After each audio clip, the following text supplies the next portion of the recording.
Hello, everybody. Welcome back to the Ben Stewart podcast. We have a really amazing guest today, somebody that I actually met just south of Austin only, I would say, maybe a month ago. And I was leaving from having filmed with Bill Ottman and Daryl. And on my way out of town on an 11-hour drive, I decided to swing by. Chad said it was cool for me to meet up with him on this property just south of Austin. Aubrey Marcus and Kyle Kingsbury are there. And so I went there not knowing what to expect, not knowing what the guy looked like or anything, but I just showed up with a camera.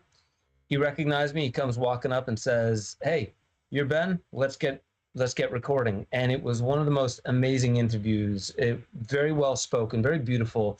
So let me intro Chad Johnson. He's a master ecosystem and edible forest garden designer who was handpicked in North America by world-renowned master permaculturalist Sepp Holzer, and he's from Austria. Whether it's creating resilient, low-maintenance growing systems with waterways, ponds, and terraces, or tapping springs, he has traveled nationally and overseas on projects and excels at matching a dream landscape to his client's lifestyle. Trained as a designer engineer degree from Michigan Tech, he quickly distinguished himself as an ecosystem engineer. His insight and passion in creating abundant growing systems while teaching others is a unique and precious gift. With hundreds of varieties for food and medicine, he currently operates Keystone Intelligence, Spirit Mountain Farm, and Nature is My Lover. Awesome titles. Can't wait to get into it. So let's just get them right in here on the Ben Stewart podcast.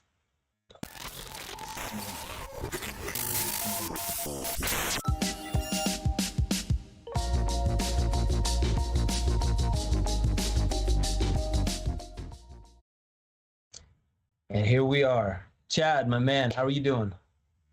Good. How's it going, Ben? It's going real well. We got Gordon over here pushing buttons. He's going to make sure everything looks great. With that being said, you are currently on location in, what is it, Lockhart, Texas, just south of Austin? Lockhart, Texas. Yep, Lockhart, Texas. Amazing. Yeah, it's a beautiful town, but yeah, the ranch is really coming alive. We're kind of saying that it's happening at the speed of the imagination, and it's pretty beautiful. All the folks coming in. Yeah, it's beautiful. You know what's cool is I saw it maybe a few months. No, it might have been a couple months before I met you there. And a lot had happened by the time that I got there and I saw you and you showed me around. A lot had happened by that time. So you guys are definitely moving quick. And before we dive into that specific project, I want to know, what launched you into ecosystem engineering? Like, when did you discover your passion for the soil, for food forests, for this greater thing that you're kind of an artist in? Yeah, I'd kind of abandoned my design engineering and kind of fitting the mold of society. And when I did that, I kind of took off, not knowing where I was going to land. And I ended up in the Redwoods, a half mile from the ocean. So just connected by trails with people.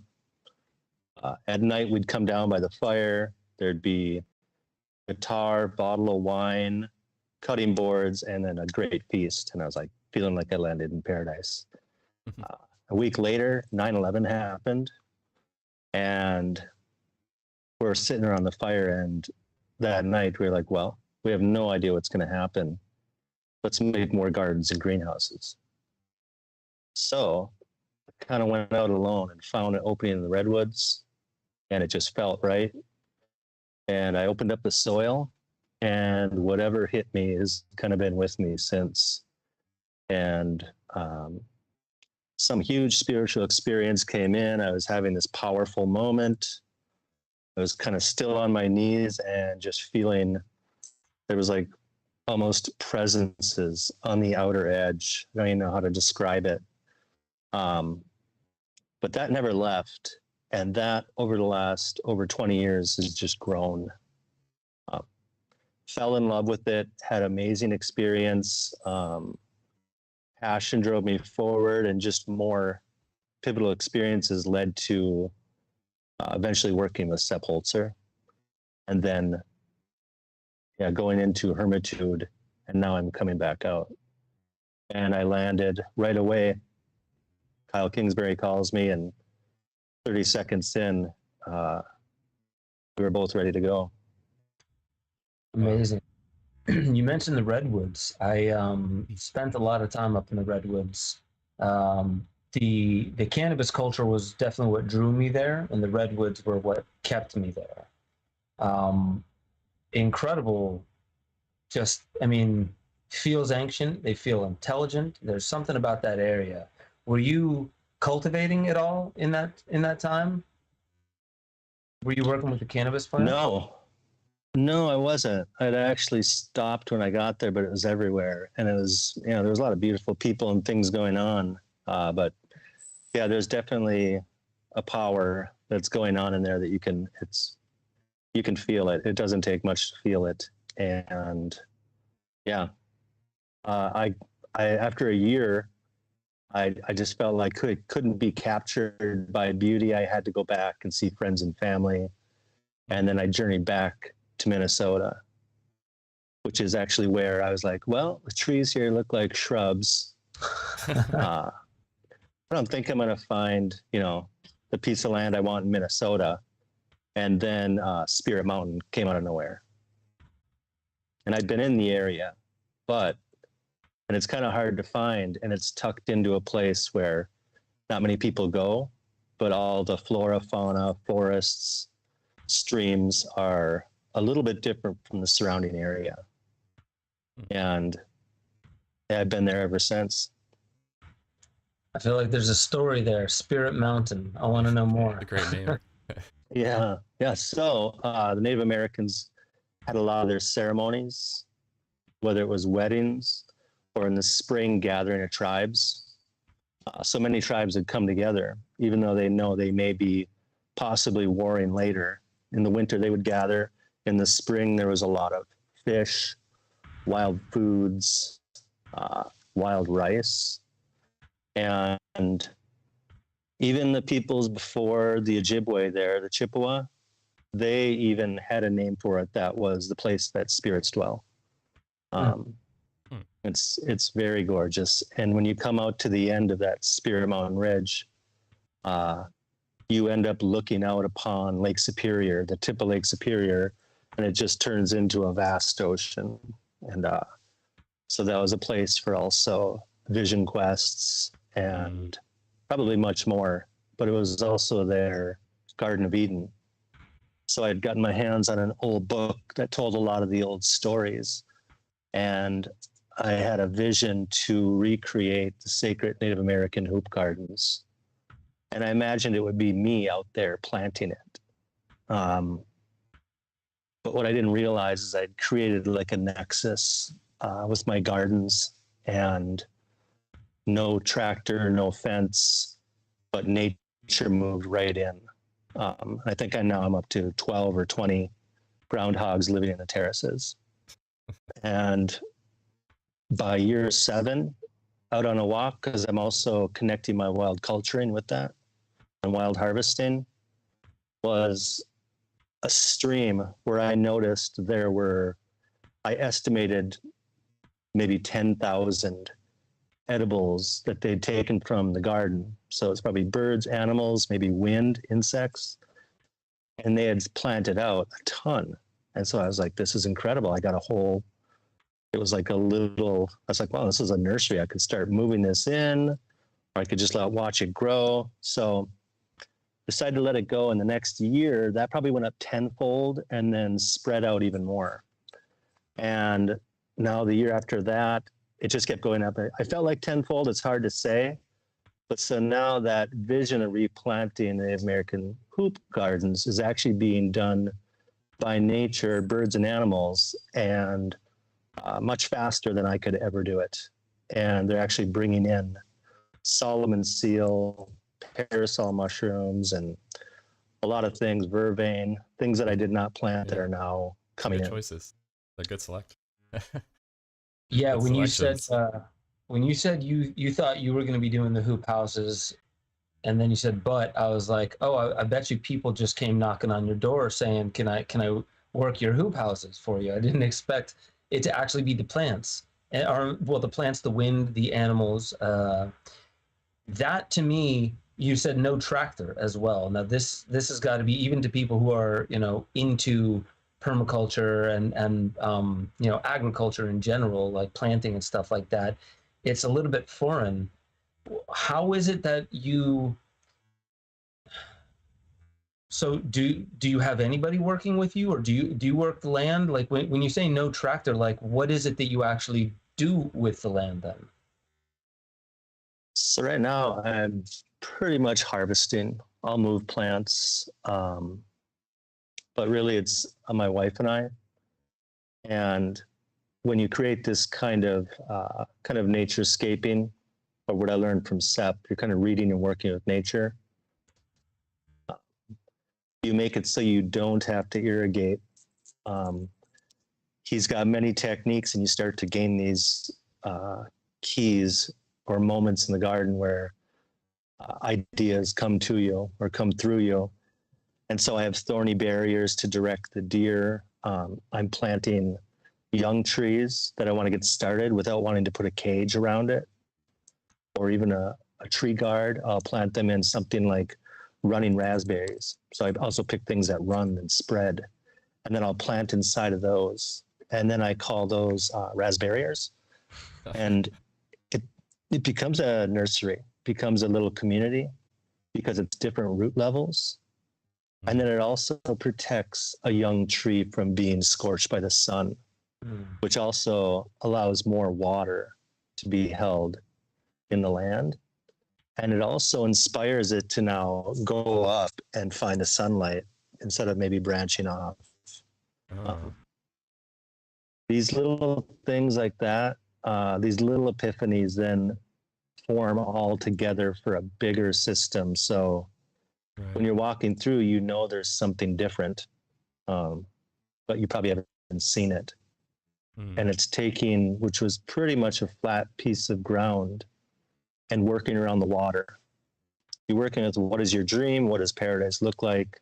You go into these dreams or visualizations, and then you look at where the water's coming from, and you even watch it come in from off your property. So you can multiply out average rainfall per year, and then realize you might be getting billions of gallons of water. That is the life, or you could think of it as your capital. And when you hold that water, then you can create a really abundant system without having to do much. And you're also holding the largest water feature in the landscape. So the landscape becomes a sponge. And so when it becomes a sponge and water is life, seeds take off easier. It becomes more habitat for insects, birds, animals. It just kind of builds on itself. More than like a vacuum for nature, it's almost like beckoning, or it's an invisible calling, as if a bird knows how to fly south. Now we've had rare birds from Asia. Wow. I've had many birds and animals born in the garden, and if they're migratory, returning to the garden, and they just know. Wow. So really just that design attracts certain animals. Just the design of the garden itself. And birds, insects, maybe even spores of mushrooms, and even people. Because in the beginning, I was flooded with a lot of people, and people loved it. It was great to have their help. But then I kind of closed the gates for 7 years. And now, just with everything going on in the world, kind of came back out. And excited to come back out, honestly. I had never pictured myself coming out. I was pretty content. Right. And yeah, it's just a great chapter opening up right now. It's interesting. 7 years is an interesting incubation period.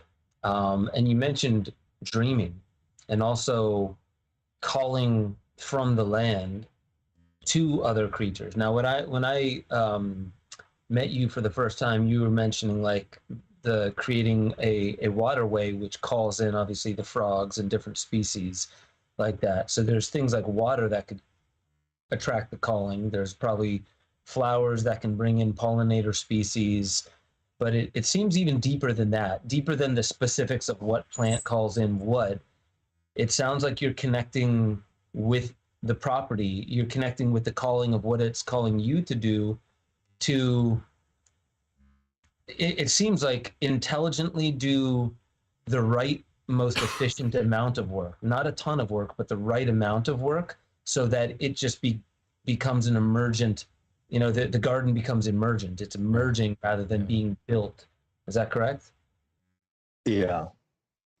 Yeah. And it's kind of a more than even a two-way conversation or creation. Maybe it's a three-way. I have no idea, but I've been blown away over and over. You can do some things and you don't think it has an effect, but the ripple effect as you stand back and watch has even surprised me, honestly. I'm curious, what's one of the biggest surprises that you've seen? That rippling out of all that sacred hoop garden taking off was a big one. I was still carrying that, like, I am going to move that forward. And then going out there, it was like, oh, and now it's happening. Right. And just for the audience, what exactly is a hoop garden? I can pull up a picture too.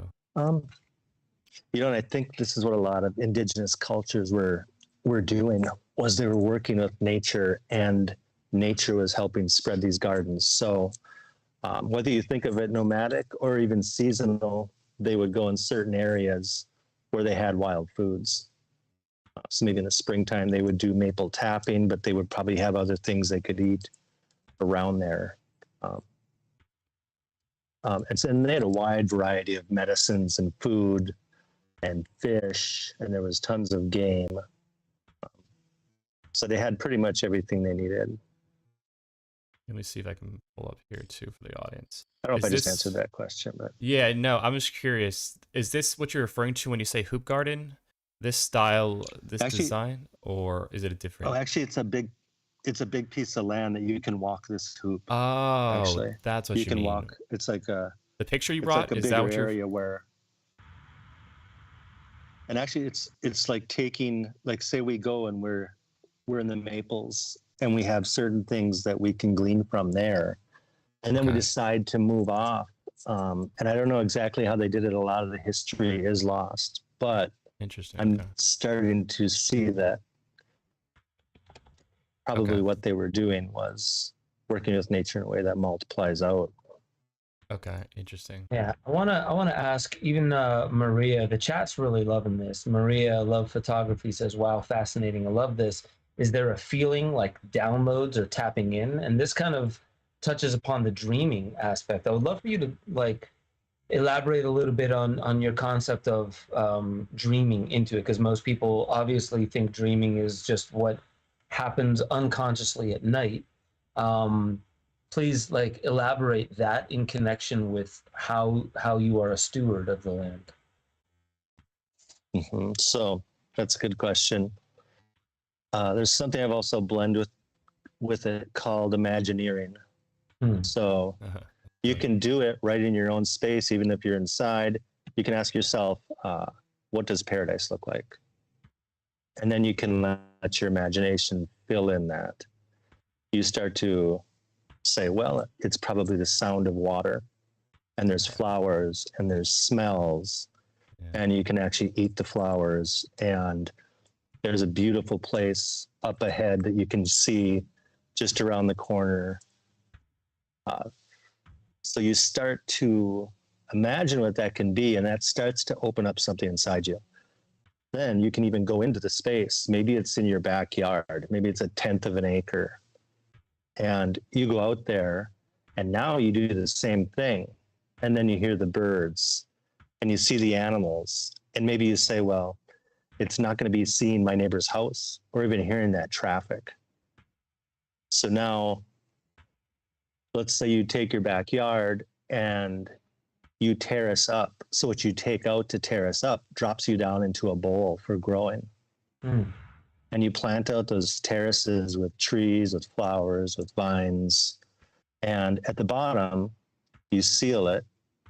And Now frogs move in and turtles find you, and other, let's say, lightning bugs move in, and you realize that the rooftops of your neighbors have disappeared.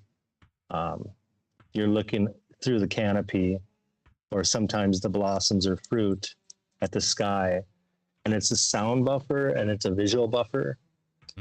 And you can do it on a really small area, honestly. It also depends on, what is the person's dream, because every person and every place is different.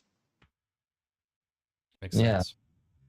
I mean, it almost... You could even... Well, go ahead, please. I was going to say, one last thing you could do is you could go physically out there and then dream after you've kind of done some of this, and do it with other people. Do it with loved ones, family, friends, your dog, and go out there and sleep on the ground and bring a glass of water, like take a mason jar full, go out there and sleep, and even just listen, just feel. And then in the morning when you wake up, see what experiences you've had when you've maybe woken up partly in the night, and drink the water. It's nice to do this in groups so you can share and reflect, because as you're doing that Imagineering, it starts to open up other people's imaginations, and other elements will start to come in.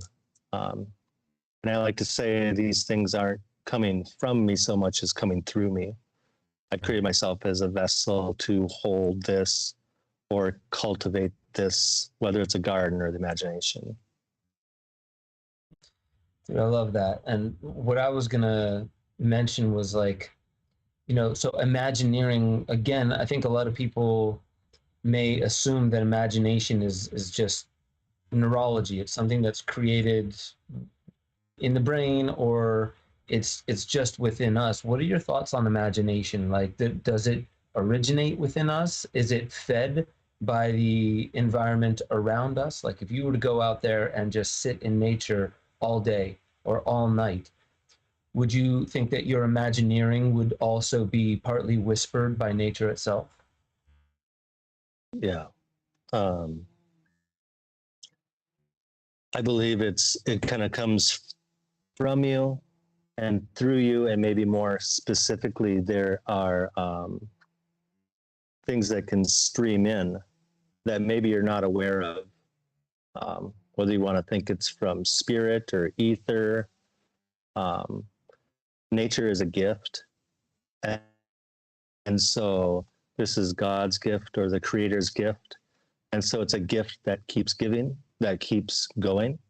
And when you're sensitive enough, or you have the courage to do something you didn't think was possible, nature, or whether it's the nature spirits or hierarchies that we cannot see, seem to all work together with you in a way, so that even nature as that gift, if you're co-creating, you do something in nature, if you do something positively, it'll show you.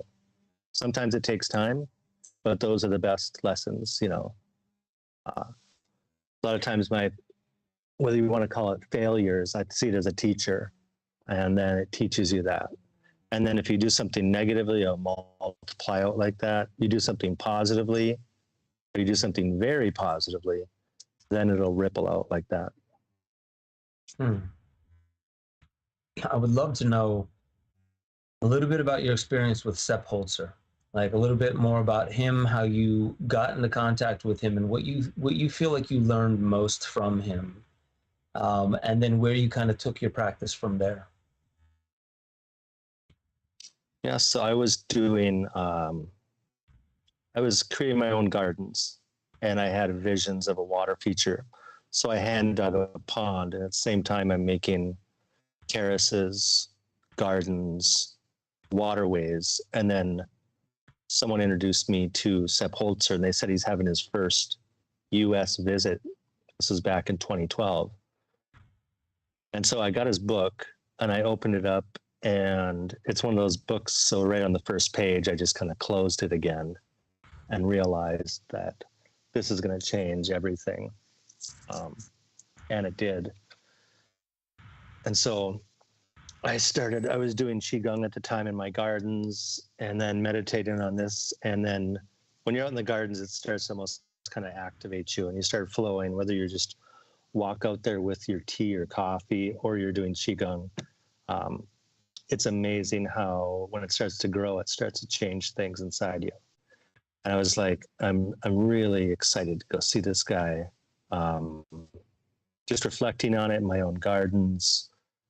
And when we got there, there was probably it varied between 80 and 100 people over 12 days in Montana.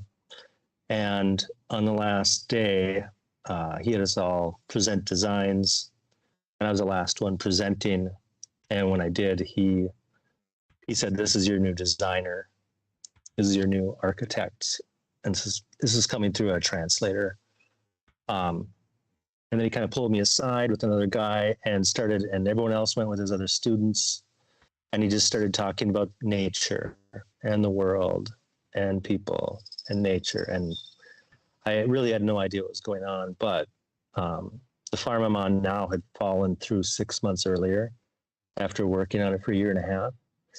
And his students from Austria said, well, you know what? If you start working with Sepp, a lot of that farm that you lost or other land seems to just come to you. And so after lunch that day, I got a call, and it was from that lady I hadn't heard from for 6 months. And she had dropped the price in half and said she's ready to sell the farm to me. Then I went back and I handpicked some people from there and did my first project, made a 33-foot long wigwam, which was the classroom or sleeping in. And that went amazing. And I actually had Lyme disease at the time, so I was a little bit on my deathbed, especially towards the end of that. And then I got a call, and it was one of Sepp's students who said, Sepp said he saw your project. Someone showed him pictures, and he wants to work with you. And there was already a lot of people that wanted to work with him, and one of his students that was in good contact with him. And so we formed something called Holzer Ecology. And that was a platform for Sepp to land in North America and begin teaching this way of reading and working with nature. And then from there, after 3.5 years or so, I kind of just became the hermit on the mountain. And Kyle actually gave me that analogy. He goes, you know what, the hermit, I think he learned it from, is it Paul Chek? The hermit goes up on the mountain alone. And when he's ready, he's with the lantern. And when he's ready, the lantern's gotten so heavy that he comes back down to share it with everybody. Mm. So I thought that was an interesting analogy. Yeah. Apropos. For sure. When you mentioned the 33-foot wigwam, everything about your character makes me feel like there's intention everywhere, even if it's not like, just intellect. There's something driving it. The 33 feet. Did you do that for a specific reason? I don't remember, but it was 33 by 13. Okay. I really don't remember, actually. Yeah. I think the spacing was done in between each ash hoop, and then I did the end caps. And I can't tell you, I can't even remember if it was intentional or not. Could have been. I've done a lot of, I used to teach calculus, mathematics, physics. So I wanna know a little bit more about Keystone Intelligence. You told us about Spear Mountain Farm and Nature is My Lover. So Keystone Intelligence and Nature is My Lover. What is that exactly? So Nature My Lover it's actually more my wife's. I'm growing the medicines, and it's not just medicine or these healing beauty products, I guess you could call them. Okay. And and that's more of her baby. And she taught me how to be a hermit, I guess you could say. Creates amazing things, distills her own organic alcohol, and sometimes it'll be 6-month double extractions of chaga, reishi, turkey tail, all wild harvested, and probably 50 other things, which you look for it online and you're not going to find it. So it's just kind of word of mouth, family, friends. And then I just started, when we met, I had no idea that she did all this. And the name hadn't popped out, but it was pretty obvious after that. Keystone Intelligence was just born this last October. And that came in a series of dreams. And the first epiphany was in the garden in it's one of the same places in the garden where we've been before, and we'll have the same thought without even talking about stuff. We also have slept out there near that area. One time there was actually, sometimes the ducks are above you watching you at night. You'll see some white pekin come waddling up to you. Yeah, and haven't been taken by wolves or coyotes or predators. And then that area in the garden, this last year, I was like, had this inspiration. I was like, oh, wow. I think I'm ready to further this waterway. And when I looked out, it became actually, oh, I'm ready to share these practices with the world and to teach these so that people can learn these practices and that it goes beyond my lifetime and that these models can become living teachers, living classrooms that would even go beyond. And that's what's happening right outside here right now. And there's people here learning every day and deepening in what's going on. Now we're about to go into like the last planting and we'll have feast and fires, but I imagined I'd be having to create this network, but it's kind of like the sacred hoop gardens that I got here and the whole network was already created, which makes it really easy. Everything's been pretty effortless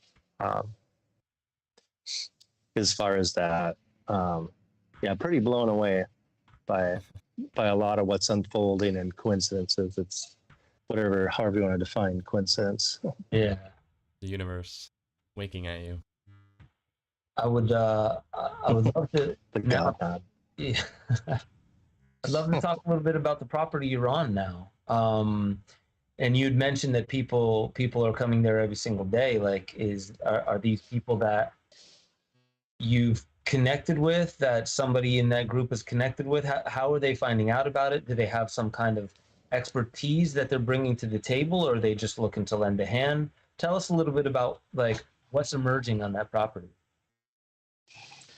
Yeah, so my cousin for years had said, if you ever get out and do something again, I want to be with you on it. He's brilliant guy, beautiful soul. And I told him, I said, you know how you've been saying these years that if I ever go out and do anything again? I said, well, I'm going out there and I want to take you with me. So he left. He had a really high-end engineering job, helping flows and businesses around the U.S. And he has now quit his job.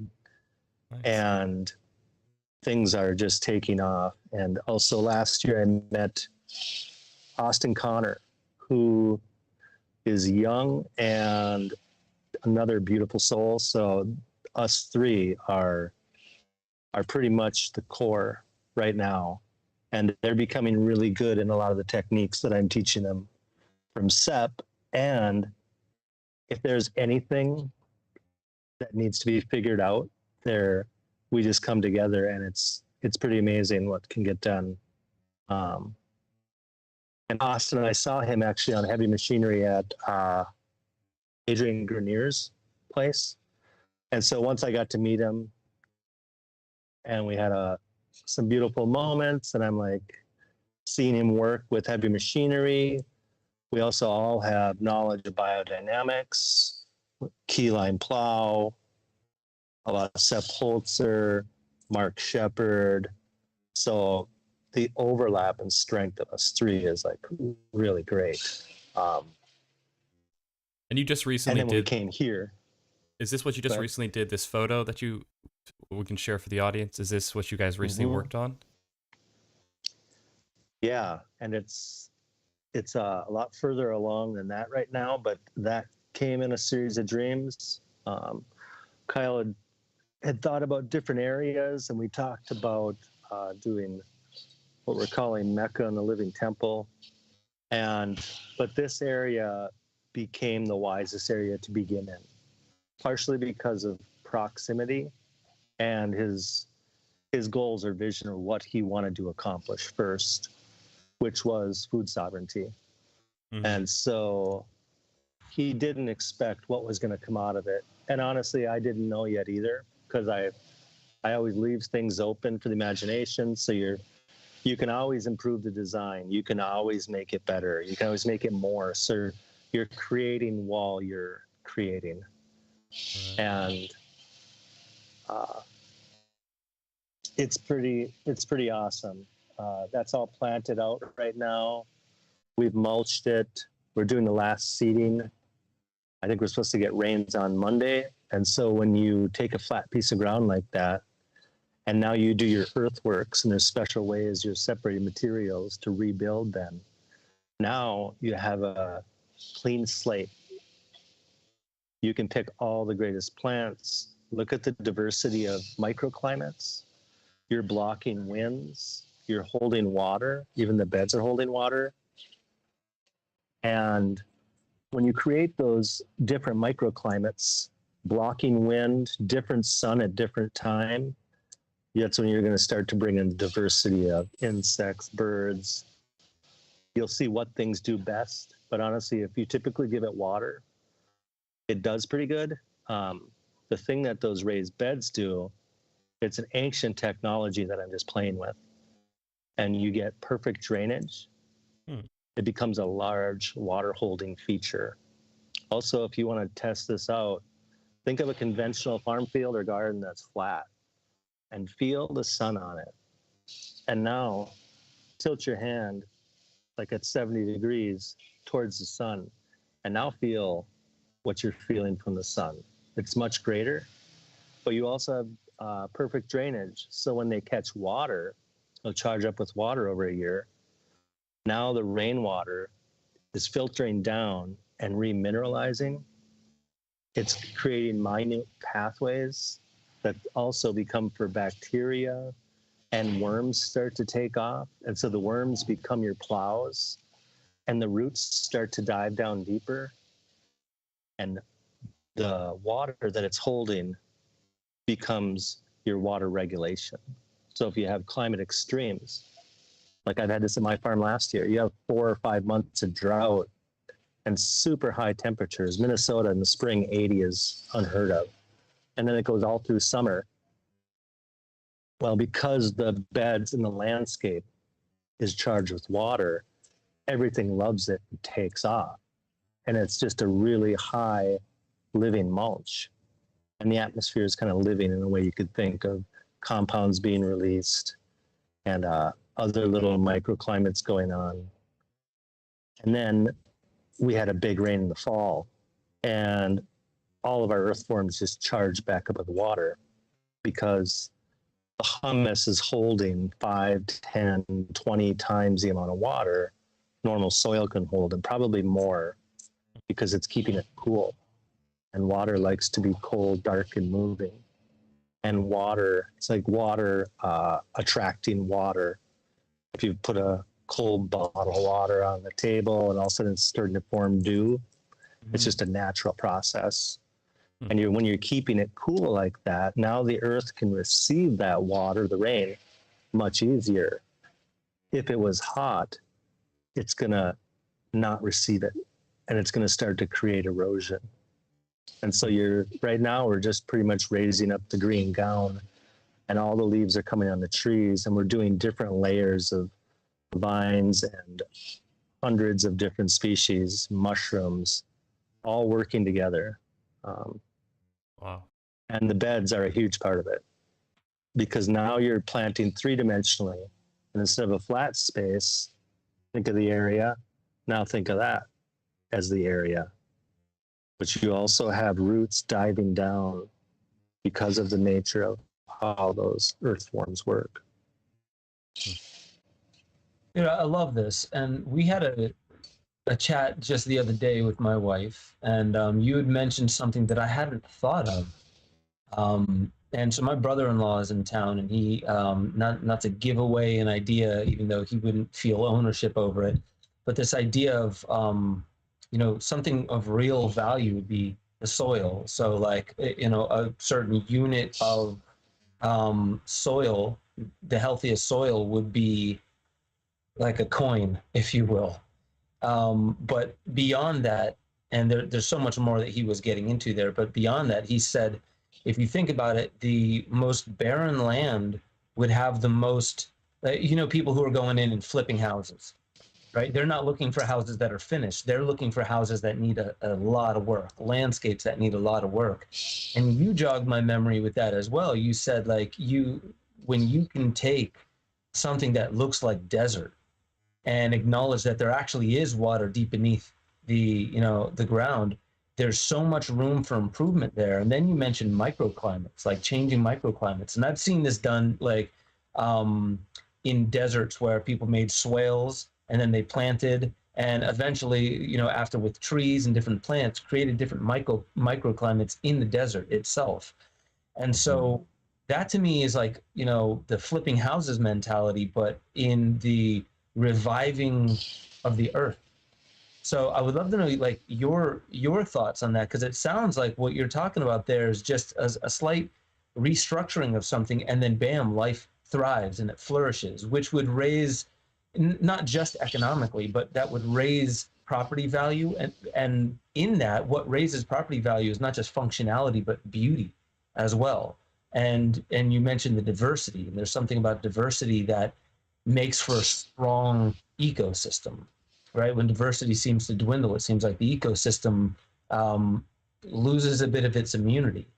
I would love to know your thoughts on how a concept like this might be even like viral, how it could, you know, happen in places that maybe would seem less habitable, or for somebody who's looking to even get in on some land and they would love to transform it, but they're like, oh, look at that, there's no water there, or over there, that's just, you know, it's too dry here. Have you come across those kinds of mentalities that you've had to say, actually, there's a lot that could be done here? Mm-hmm. Yeah, whether it's a desert or a swamp, and right, really that factor is the water, and so you hold the water. So if you do it out in the Sahara Desert, you create an impermeable layer, and you can do this over large landscapes. You can even calculate how much water is coming through, and if you're holding the water and working with the water, that's where you can make things flourish. And then you start to change the experience of your day if you're inhabiting it. And so you think of, what quality of life do I want? You know, it's interesting because we're at this pivotal moment, I feel, on the earth, that people are reevaluating how they're making decisions and what they're going to do with their life. And I think if you can reframe it, you can walk through a door that many other doors and windows open up that weren't maybe seen before, and things happen, whether it's destiny or a chance meeting with somebody, or you decide to create a water landscape. And so it has completely changed my life and my daily experience, and redefined what I think of wealth as. But you could definitely take a desert or a swamp and create a paradise. Whether you're going to flip it or not, you might not want to leave, but I could see other people being like, yeah, you're going to leave for a few months. Do you mind if I inhabit this space? It's like, sure. And it seems like communities are popping up like pancakes, whatever that means. But there's a lot of people that are out there now kind of like, oh, now I'm working remotely with my job, or I can do everything from, I actually built Keystone Intelligence from my phone, where I was writing 30-page documents on my phone. And then I was like, okay, I got to get a laptop. But I kind of walked through the door and things opened up, and they keep opening up. Yeah. So the whole idea that soil is that thing of value, I'm curious if you would say it's water. I'd say it's a combination of all of them. Yeah. And it's part spirit, because you are part of that. You're part of that picture. And when you start to read those elements, water's a big one, but you're using the earth, you're using the soil to hold it. And even though it's in that bigger cycle, you know, the big oceans that are up in the clouds, or rivers, you could think of them as, you're actually using that element, and you're working with the element of the earth. And then you make a living earth and living water, and you start to block prevailing winds or use prevailing winds across waterways to bring in air into the system. And even the sun, the different aspects. So you're bringing all these elements together. It's kind of like an earth alchemy, but it's really just kind of reading the book of nature. And it's giving back to you manyfold. So you put the energy in, and what you're getting back is so much more. You can think of it as planting a seed, and now it's giving you 1,000 peaches every year. So really, it's not about 100% efficient. It's about almost seeing the possibilities of this gift. Yeah. I mean, this system really seems to be more designed to create abundance, versus the current systems of monoculture are very much just kind of, they just seem to be based on scarcity mindsets and barely getting by every year. It's getting harder and harder for the farmers say, less water, more droughts, and the topsoil 60 years. So we're seeing this reoccurring theme of, we need to shift to these systems that are designed to create more abundance. And it might not be 50 acres of just corn, but 50 acres of a huge diversity of different things. And maybe we just have to collect them slightly different and figure out the logistics slightly different. But that's the big question that a lot of people run into, is how do we scale this? How do we match the huge demand of the human race with these new diverse ways of doing it? It's possible. It's just going to take a little imagination, and some people also maybe giving up a little bit of their power on big agriculture. But we can prove by example, in the meantime. Yeah. Please go on if you had something to say. No, I completely agree. It's something I've thought about a lot. And I feel like maybe a lot of humanity works good in crisis or in chaos to recreate. Yeah. And I'm sure that indigenous tribes never imagined where we would be now. And maybe this is a time where we can't imagine what's coming. Right. And I have no idea, but I think there's a lot possible. I mean, the earth is more resilient, I think, than most people give credit for. I think people are even more resilient than they can imagine. Yeah. The earth will be fine, and the humans, we just got to get our, shit together. But I think you look at the history of humanity, so many times, the only time we truly evolve is under stress, is under great pressure. I wish that wasn't the case. I wish we were a little more proactive, and maybe we can change that. But it really only seems right when we're at serious moments of stress is when we're like, okay, finally, guys, we can't procrastinate anymore. We'll evolve. But we definitely seem to be at one of those points. So I'm an optimist, and I see this as an opportunity. Ben often cites in Chinese, crisis and opportunity mean the same thing. So this is also an opportunity. Right. Yeah, I would also, because, scaling is not the exact word that I would use, even though it hits the right button as far as like how can this beautiful idea that produces abundance be more readily available rather than just in a few people's backyards or home spots. And I mean, the thing about scaling is it usually feels like the machine, like, you know, it's entering the machine again, They where co-opted that word, bro. They did, and I mean, Yeah. I think that what's happening right now, this stress or the pressure that's causing for people to, as you were saying, Chad, reevaluate what they're doing, what they find valuable, is also very much so. It's we have our human ideas of what's the cause and you know what's the symptom, but it could all be correlated with one another, and we're just trying to figure it out. So we come up with all these ideas and words to wrap around it. But I guess what I really would like to ask you is, so we had on this guy, Todd Vincent. He's a friend of mine here. He's the fermented farmer, and he within the next few years is projected to have 6 feet of topsoil. But he has a lot of animals, a lot of diversity of animals there.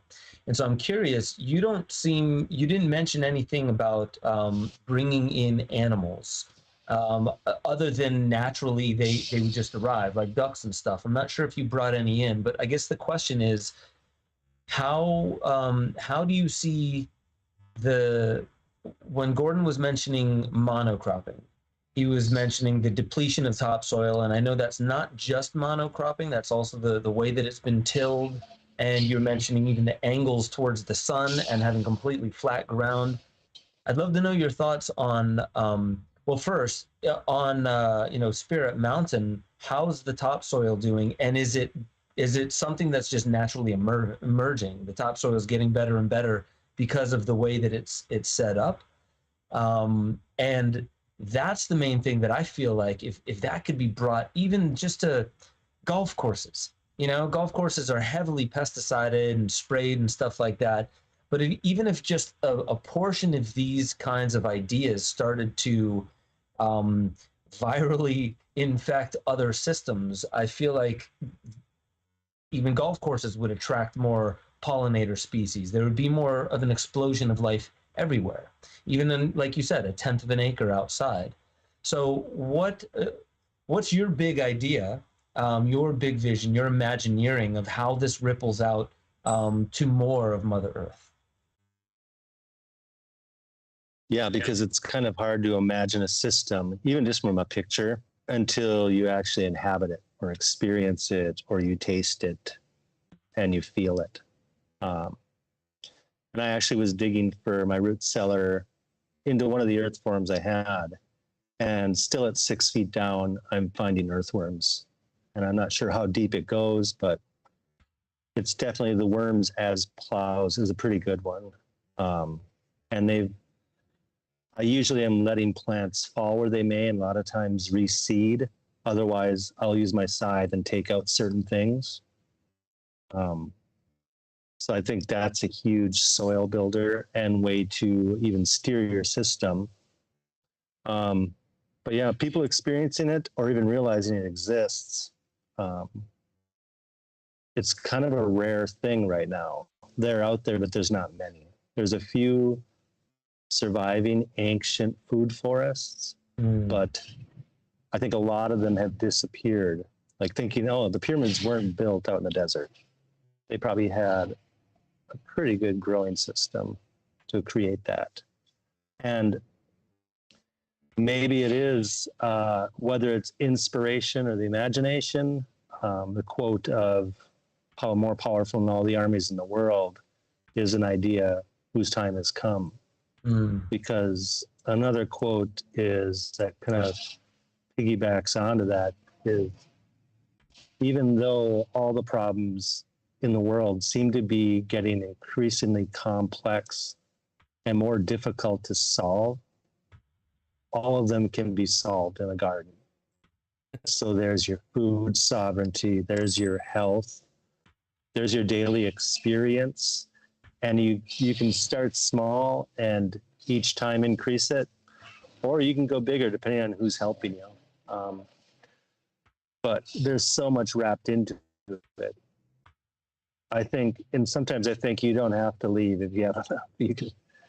you could be out here for quite a while, kind of like Phoenicia Madrano, who I was about to start working with, but sadly passed.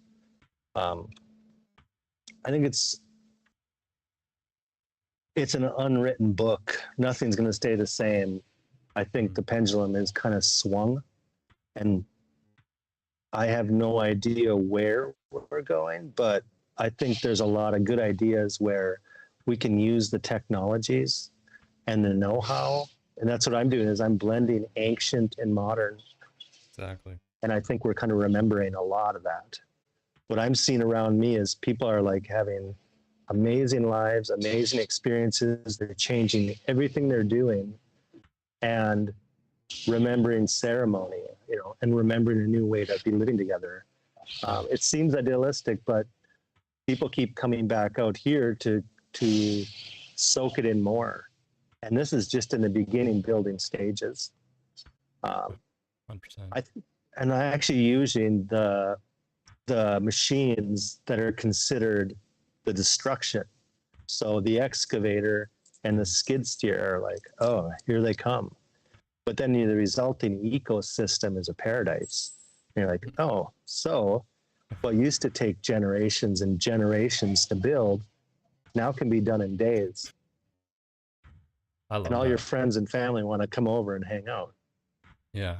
I love that what you said about blending the ancient and the modern, because I really feel that's such a pivotal sort of understanding, philosophy, or just way of like sort of how I really perceive things right now, sort of the idea of the Eastern philosophy meeting the West, but the ancient and the modern, and saying we need to remember the best practices from these ancient worlds that taught us connection with nature and spirit and these things, but also use the modern tools in a way that has that kind of philosophy rooted in it.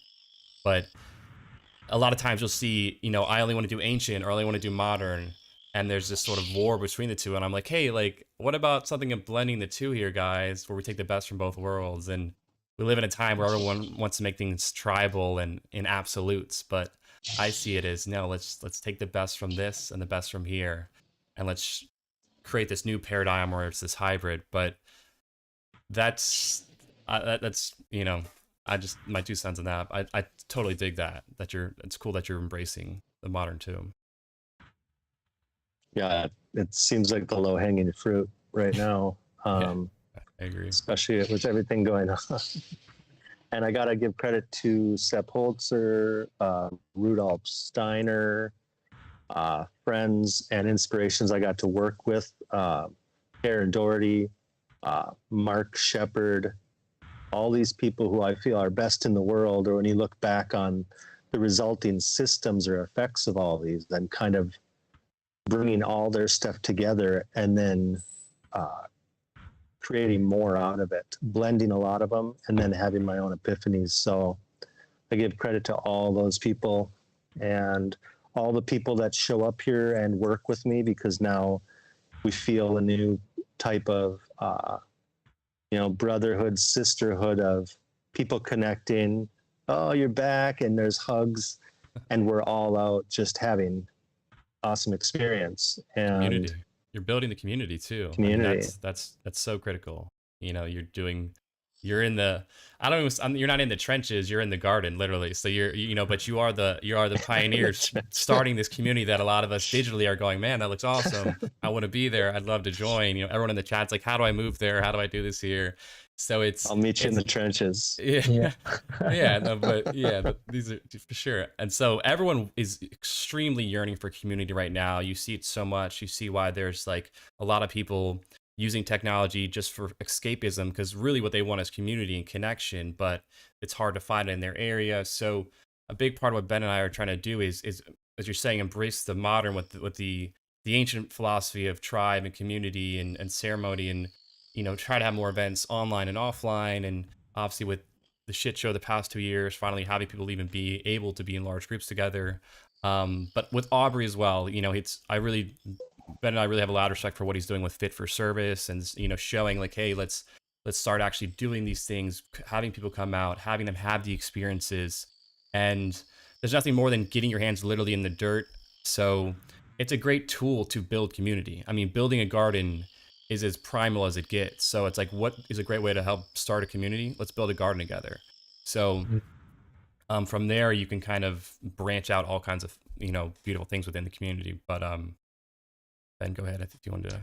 Well, I mean, I think it's beautiful because when I'm listening, I'm just feeling that like inevitably this point for a system that's driving us an unsustainable system is inevitably going to drive you towards the patient solutions that Mother Nature has always had present.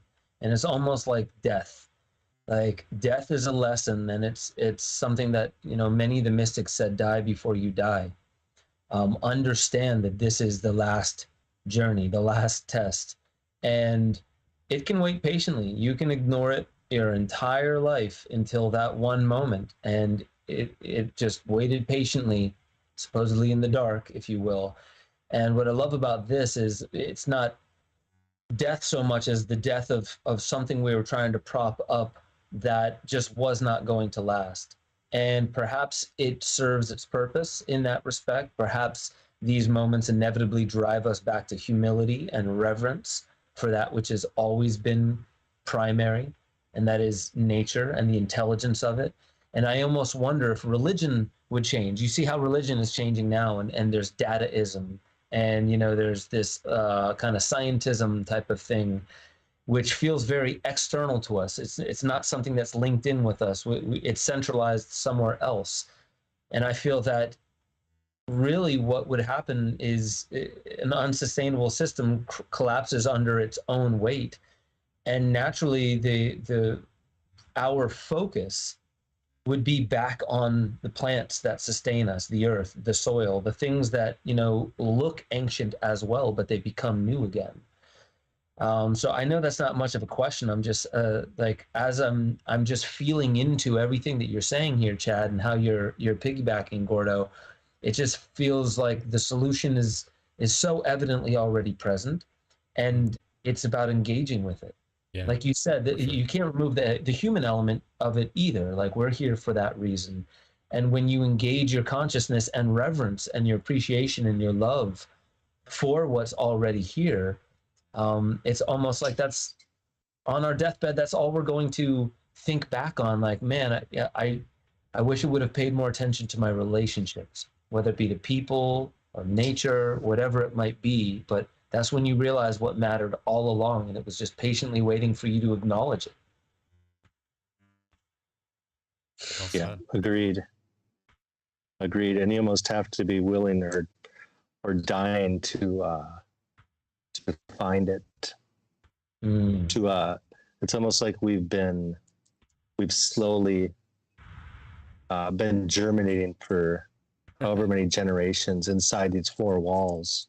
Spoken like a garden. And then you step back outside. And it's very interesting times. I like to tell people, think outside the box so you can live outside the box. Right. I love that. Man, the chat really lighting up. A lot of people asking, like, anything going on in New York that you know about, because people are excited to get more in touch with this. Any thoughts on that? Like New York specifically, or any? I think so. Really I know Mark Shepard with Keyline Design. He's doing a Keyline Design. I think it's around the Finger Lakes.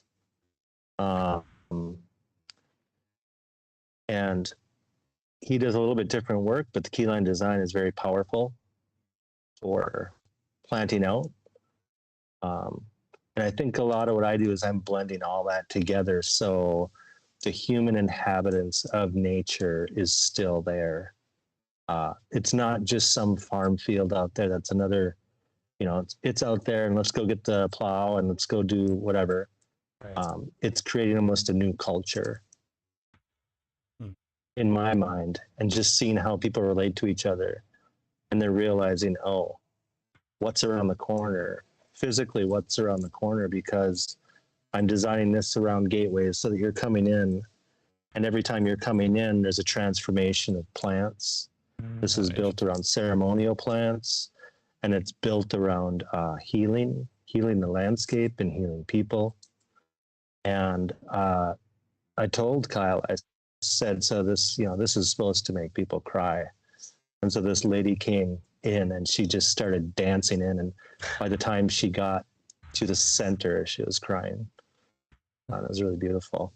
And I've had whether it's Marines, beautiful people from indigenous tribes, master gardeners, people walk in, and when something ancient sparks inside you and it touches something deep, it's tears of joy. And that's a beautiful thing. The remembering. Did you all see The Notebook? The movie? Yeah. Yeah. No. Well, I mean, spoiler alert. There's it's just He gets this the girl. Yeah.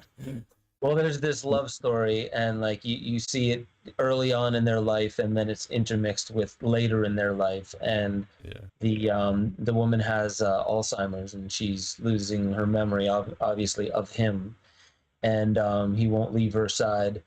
But she has these brief flashes of memory, and when she remembers, she cries, and they both cry. Like there's something about remembering all that love and not even the context, just the deep connection there. And that's what that reminded me of when you said she was dancing at the gate and cried at the center, the great remembering. Well, the design, it's too, just so many of these designs, it really makes us rethink. I mean, this is obviously ancient knowledge as you've expressed, but it really just makes us kind of rethink how this is something right in front of us that it seems like we've done in such a stale way, in a way that's not very creative, in a way that's very, I mean, it makes sense. A lot of our society, it's very designed for pragmatism and utility and just purely what's going to be the most efficient to get from A to B to then get to market. And the idea of beauty and aesthetics is like, yeah, I don't care about that. All I care about is bottom line and profit. So when you have this intentionality, which obviously it creates abundance, and you get the utility, as you said, you get even more utility out of it, arguably, because you're getting more abundance than a monocult. It's just, I don't know. I think it's a nice reminder for me and for the audience that like you can have beauty and utility come out of something, and I think we can apply this to really a lot of things, a lot of concepts, designs, and industry. Where are we being too utilitarian and we can be a little bit more creative or worry about the beauty of it? Like architecture is a big one that I can think of right away. But it's awesome. I mean, it's an awesome lesson. And I think for people, seeing proof of concept too is just so important. They need to see that confidence. They need to get that to say, oh, he's doing it. He's embodying it. He's walking the walk. I can do this. I can take that maybe a little bit of risk or leap to maybe leave this apartment and sell a few things and try to do this. It might be tough. It's going to have some challenges. I'm going to learn from it, like Chad said, but it's doable. But once you get to the stage you're at, it seems like, Chad, you're obviously still doing the work, but it seems like you understand so many elements. You're now really able to focus more on just the creative side of it versus just how do I make this actually work as much now. Are you now more in a stage where you'd say, because you're sort of a master at this, is it more just focusing on the creative and the Imagineering more at this point, or what stage would you say? I think it's a combination of that, and even like for Kyle, I told him as the system's producing more, and you have more every year. Mm-hmm. Like what Sepp did is, as your system starts overproducing, then you're like, oh, I need to harvest all this. I need to get it to market. I'm going to sell it. I got to do this. Right. Well, there's a few options you have. You could let the abundance go to the earth, or you could even start a U-pick where people want to come to this beautiful destination and they're actually doing the harvesting for you. Right. And maybe you have a farm store, right, and suddenly you're teaching people, and it can be the basics. There's many ways you could do it, and it depends on your situation. Kind of goes back to what your dream is, and that can always change. That's what's beautiful about it. You can make a holistic plan, goal, and bring ideas, and you can keep adding more or changing something else. Right. What I see coming here is I saw where people coming from across the earth that they'd heard about this. It was like word of mouth, and suddenly they want to see this, they want to experience it, they want this healing to be able to feel it. It's a real thing. Let me tell you out there, it's a real thing. If you build it, they will come. I couldn't have told you, yeah, or how many times have I experienced walking through food because you got to get to point A to point B. It's out there, and it can come in small waves, or depending on your situation, if you're with someone else or a family or a group, you can bring all of your strengths together, and you look at the advantages or the challenges, and what's your comfort level. And everyone's in a different environment or situation. Right. Yeah, go out somewhere that resonates with you and feel it, Or I know Fit for Service here has events, and now it's already starting here. But it sounds like it's starting in many places. I keep hearing about other communities, other people. I feel like we're in a cultural shift right now, and we're just seeing the beginnings of it. Yeah, there's sort of a network effect occurring, this decentralized network effect, shared of consciousness. And one of the key things too that I love also about this whole process, Chad, I think is so important is like, to me, this also is something that seems so adaptable to whatever environment you're in. Obviously, you have to work slightly with different ones, but kind of once you have these tools, it doesn't seem like any environment you're really infringed. Like you said, you can be in the most arid desert or swampy swamp, but you can still make it work to a degree. It might be a little harder, but you have the tool bag. People need adaptable tools now more than ever with things changing and so much volatility. So this is the kind of mindset I've approached. And Ben, I think you were looking like you wanted to jump in there. I just keep thinking of this idea whose time has come. And I feel like that's what's emerging, with technology, with podcasts, abundant amount of, ways of communicating these ideas. The time has come, and they're I think it was Bill Ottman who told me, I forget who said the quote, but like the future's here, it's just not evenly distributed yet. And this is the way that I see it. Yeah. I feel like it's here. And it's not even a hope thing. I never even really needed hope. I've always been, fully in awareness that what's happening is happening for its purpose, and there's a deeper conspirator than any conspirator we can point to any finger at, and it's carrying this lesson. But I feel really energized when I have conversations like this. And Chad, you just speak so beautifully to it, because it's not technical, it's not mechanical what you're talking about here. It's really the cultivation of self. It's really understanding real relation with all that which we don't consider to be self. And I think that's such a beautiful thing. And I just want to just honor the fact that you come with that kind of verbiage and that kind of also just tonality in the way you speak, that it's here. And there doesn't seem to be a sense of urgency. There doesn't seem to be a sense of like, well, we need to make this happen, and we need to scale it, and we need to get it everywhere. I feel like there is a deep sense of peace that I'm picking up on in you, and it comes with more than just knowledge, like a deep wisdom, and also space for more, for whatever comes to you. Not this I have it all figured out, but I'm also willing to listen and play with it. Yeah, for sure. And I definitely saw changes in the plant world, and I was seeing things I had never seen before, that suddenly all these different species had kind of risen up, and there was like a great mixing. So suddenly I'm able to have 9 different kinds of kiwi, or you can now get mushrooms through the mail or the internet, and across the board. And the wildest thing is I kept seeing the most bizarre, beautiful, amazing edible flowers, plants, and medicines, and it has not stopped. And I'm wondering where they're coming out of, because I've never heard of these, and they keep popping up.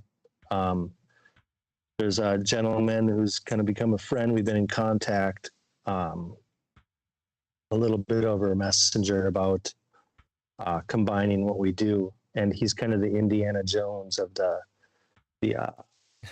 plant and seed and edible world. And he was going to release a book on everything he's been finding, but now he said this is the first of 11 volumes, and they're still coming. Wow. So are you saying that possibly, are you saying, and this makes total sense, but I never thought about this. Are you saying you believe Mother Earth is actually creating new types of edible plants being grown that have never been grown on Earth before from this new sort of cultivation of other plants? Or we're just finding it? Could be that.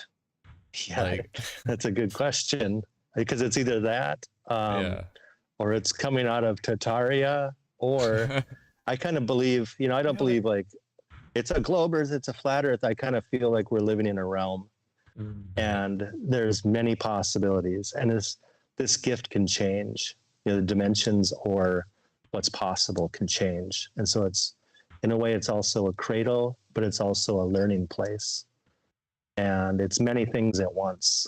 And that's just been my experience. And that's a great question. I've pondered it. I thought about it. It's the same thing with some animals. I'm like, okay, but more for me, I'm seeing insects I don't recognize anymore. I'm like, oh, it must come from another country.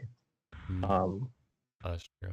Right. Yeah, very interesting. Yeah, I wonder if can plants spread, if it's like an Asiatic plant, can it somehow spread through mycelium or some network to get to North America without like actually being physically taken?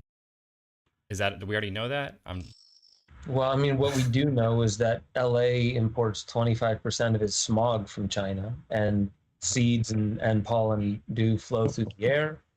We know that in Ibiza, which is an island outside of Spain, that there's fresh water that pops up that comes from mainland, meaning the water goes under even the sea to pop up in Ibiza. I mean, this is a weird, these are weird phenomena that we humans try to wrap our intellects around. Yeah. But I also think that this is a realm, and I also think that this, it's quite interesting that there are technologies. I was just talking about it today. I did a show on this a while back, that you can put fern seeds, corn seeds, as well as rainbow trout eggs in an electrostatic field 10,000 times that of what's in the ambient air before a thunderstorm, and regress the DNA back to ancient extinct species. So the wood fern turned back to like a 150 million year old extinct phenotype. The same thing goes for corn. It turned back into maize that gets 4 or 5 ears per node. And the same thing with rainbow trout. They had more robust colors. They were bigger, stronger jawline, and did not need antibiotics for factory farming. And the two people who discovered this, I think it was Liebner and Schultz in Germany, they both died the same day in a car accident immediately after this discovery was published. Oh, jeez. What is coincidence? They got Stan Meyer, man. By the way, anyone another Stan Meyer. They poisoned me running outside the Crackle Barrel. No, they just both ran off the road at the time. That's all it was. Man. Hey, I my brother guess works at the DOE, and I've grilled him on this. Don't worry, guys. I'm okay. pressuring people in power about this. So. I guess what I'm saying is just like nature itself is not just the earth. It's the intelligence of, like our genetics. I believe that, I mean, they just found this 42,000-year-old horse with living or with liquid blood inside, meaning that they could clone it and bring it back. Like Seen this we're movie. we're living in interesting times where like things that we hadn't conceived of are becoming possible between the merging of things that we're finding in the ancient world and technologies that really just mimic or amplify nature. So it's the same thing with an amplifier with a microphone. I can speak to 100,000 people, not just 50 people, and they can hear me thanks to technology, but it's amplifying my voice, that thing that Yeah. nature. So I mean, with that tangent, all I really wanted to say was like, I think there's so much more to this reality than we thought possible. And many of us, we try to have it all figured out, and we leave no room for the fact that we may be wrong, or the fact that imagination actually is a steering mechanism of what's happening. And it's not just, oh, is that possible? Well, it's just Yeah. like, do you not believe Well, it's possible? those people usually have never done ayahuasca, DMT, mushrooms, or LSD. Straight up. And it's a big part of it. And, I, I'm just saying. I'm just saying. Hopefully you get it. Hopefully you get it in a garden and you can get it sober. But however you come to it, yeah, a big part of it is for sure this limiting view of things. But Yeah. Yeah. we need catalysts. Yeah. So damn. Yes, it's great. Chad, is there anything else that you feel like we missed Oh, there's a that video too here. Sorry, Chad. Did you want me to share anything from this video, this YouTube video that you sent along? Um, like it's just this one with Jim. Yeah. It's like a half hour on Yeah. tour of the garden. Oh, crud. We could have shown this. Um, You can talk if but you want there is to. Go ahead. there is one on that little spiral turret that you can show the next stage of going from the first earthworks, that aerial picture, to that video of the Lockhart site. If we want to end on a little video, that could be a cool one. nice? Sorry, the one that you shared. That's The one with the spiral Did you water. already show that? Yeah, I did, but I'll show it again for Right, sure. yeah. Oh, I was showing it while you were. turn the show. No worries. It's a good shot. This shot, right? Yeah, the spiral Dun, here. dun, dun. Yeah, come experience as everything's going up. Everything's going to start turning green. You can create your own swimming hole. I'm sure people have, but then you can swim up to the edge and have some tropical fruit, and you've built in a little underwater shelf for the fish to clean your feet, and yeah, have a great experience while we're here on Earth. Take the challenges. Yeah, Oh, yeah. dare to dream. What is wealth? Because these are the moments, and the models that are out there are only being improved, and you can reimagine how that all works out. Man, you There's said me dramatically gesturing. when you said wealth, and these are the moments. I mean, the moments of our lives. Yes, we can craft it, we can and Imagineer it, but that is the wealth, the moments that we get in this brief glimpse called life. Yep. And here's the thorny barrier, but then it's also medicine. It's also edible. There's wild rose. There's kiwis. And I didn't do too much to, I set up things, I planted it, and I couldn't help but visit it all the time. My wife and I have a thing, so if we ever have a disagreement, it's like, well, let's go out in the garden and talk about this. It's your therapist. What happens is, it is always worked. And you go out in the garden, and it dissipates. Wow. And it doesn't matter what it is. It's a beautiful thing, and maybe there's a word for that. Well, I mean, we Ben and I just can sense how much it exudes off your energy. How much it's clearly that you spend so much time in nature and in the garden, just from just how you hold yourself in your presence. And I think that is just something that's the power of just when I mean, it's very obvious. It comes through you that you spend time in nature and you have a very calming presence to you, and it's very much as if nature was embodied in a person in a lot of ways. And so, Yeah. I love it, man. You know, you are an extension of nature. We all are, and you're just spreading like a tree and spreading your seedlings and wisdom. And we're lucky you're doing it, man. I know being the hermit can have its perks too, but we're glad you're with us because this is beautiful stuff you're sharing. Yeah. Yeah. Nice. And let me say, I'm back out, and it's not as difficult as you think, and it's much more enjoyable than a typical garden you'd think of. And it's easier than if you're coming at it from already being a farmer, because they've already purchased machinery, they've already done this, they've already done that, they've already imagined how it works, they've already imagined the economies out there and how they're going to make it, they've already imagined their retirement or how they're going to buy something else, and it can all be changed. So the people that are coming to it fresh, right, that's a good place to start too. It makes sense. They've already bought into a whole ideology. My father and his father and his father did it this way. I already have the fixed costs for the machine, the farm, and it's like, well, just because your father and their father and their father did it this way doesn't mean you have to do it that way. But it can be hard for them to break those conditionings. But it's doable. You know, you just gotta let yourself. Indeed.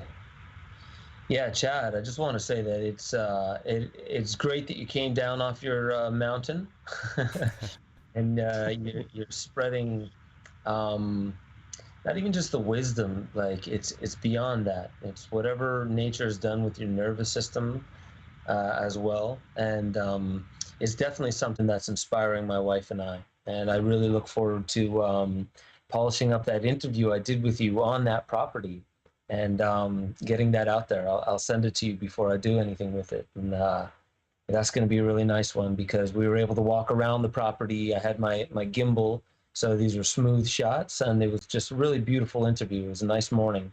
Kyle was there. His kids were running around. It was great. Yeah, it was great. Yeah, let's do it again. Let's do it again.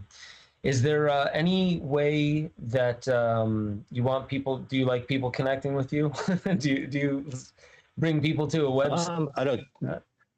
Sure. I mean, there's a contact page. It's just a home page and a contact page. On design. Keystone. But people are saying I should start a network. I'm just for me, and my moments are kind of like spent in a different way, but there's now some great people around me that are willing to jump in. So feel free to reach out, and there's different networks that may be starting up so more people can learn this. The idea is to share it, to learn, kind of imagine together. And yeah, I'm open to anything. Beautiful. Well, from the bottom of my heart, man, thank you. I love these conversations with you. They always energize me in a non-coffee-like way. I don't get the jitters from it. So I appreciate that about you. You're definitely walking the walk. And I hope at some point I get to make it out there to Spirit Mountain. That'd be great. Yeah. Thanks, Ben. Thanks, Gordon. Yeah. Our pleasure, man. Ladies and gentlemen, that was Chad Johnson. Incredible. You just look at the chat. I mean, everybody is lighting up in there. It's super inspiring to realize that, like, it's been beneath our feet the entire time. Every time you walk outside, you smell it. And it's all the elements. It's the fire in the sky that touches the earth. It's the way the water moves through the earth. It's the way that the wind pollinates, and the way that we, as the touchstone between all of that, get to be an observer and an active co-creator in that whole process. It's really beautiful. I think this is where alchemy and magic really spawned from, and it's still alive. It's still possible. So engage with it. Engage with your community. Be inspired by it, and you won't have to go out and try and inspire others. They will see it. They will become inspired by it. But be inspired by it by touching the earth. Go out and grow something. And while you're cultivating it, acknowledge that it is also a cultivation of yourself. I'm just truly inspired. I can't wait to go outside, take my shoes off, and just sit in the grass for a little bit and soak all this in. Please integrate this message. Go back through this podcast and listen to it again. Even take the video off and just sit there and just listen and open your mind and understand that the solutions are present. They're here, and the idea has come. Every Thursday at 5 p.m. Eastern, we are here. I love you all for coming, sharing such beauty in the chats, and I will catch you all next time on the Ben Stewart Podcast.